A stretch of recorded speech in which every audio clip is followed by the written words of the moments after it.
Good morning. It's October 11th, 2024. We're critiquing the news. The article on your screen is from the Cairns Post and it's titled Leaders to Axe Chilling Directive. And indeed, it does seem to be quite chilling.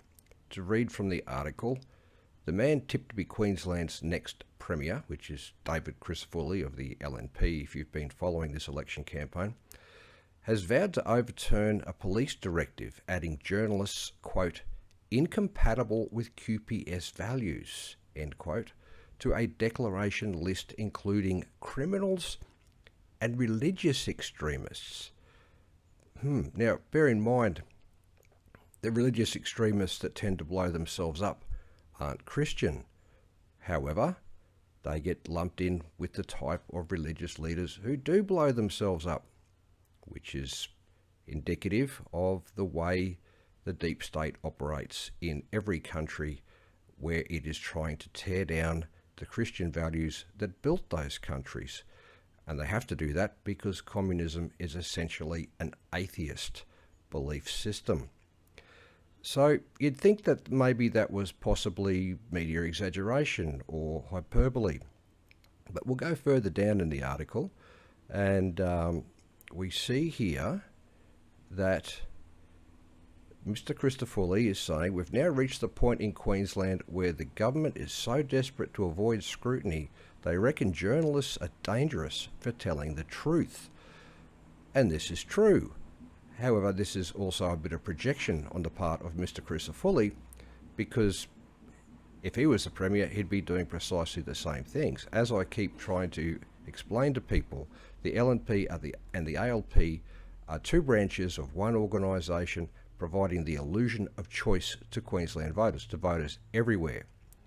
They won't do anything differently to the Labor Party. They will just do it more slowly. Now, the journalist, to be fair, did ask the incumbent Premier, Labor's Stephen Miles, about it. And Stephen Miles said, "It doesn't sound right to me." Obviously, post-Fitzgerald inquiry into the police make a lot of decisions about themselves, independent of government, but let me find out more about it.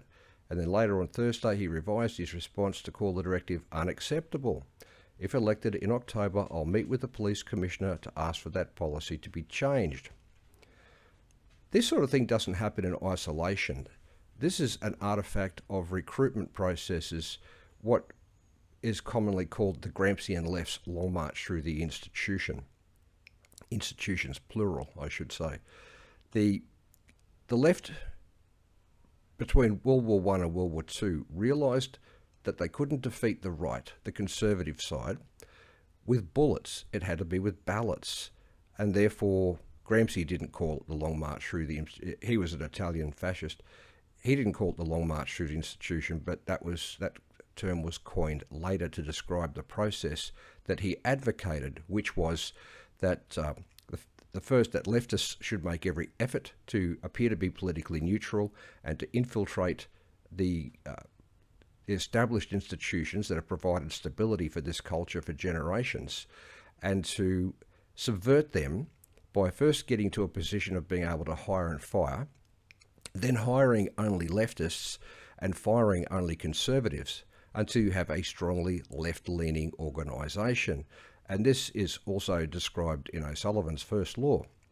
So what we find is organisations, and the ABC is a prime example, that are just 100% lefties. There's no conservative values left within them. And it's entirely probable that this has also happened to Queensland's police service. Now remember, the original Peelian model of policing, the Peelian principles of policing, were policing with community consent.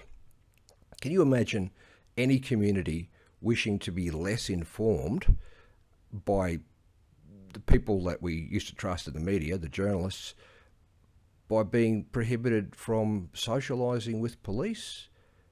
That just sounds rather socialist, doesn't it?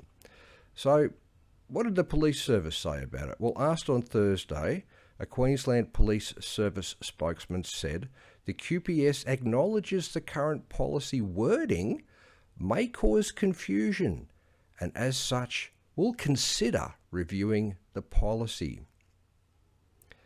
The first thing that the socialists do when they subvert a Western democracy is they weaponise the police and military against the civilian population.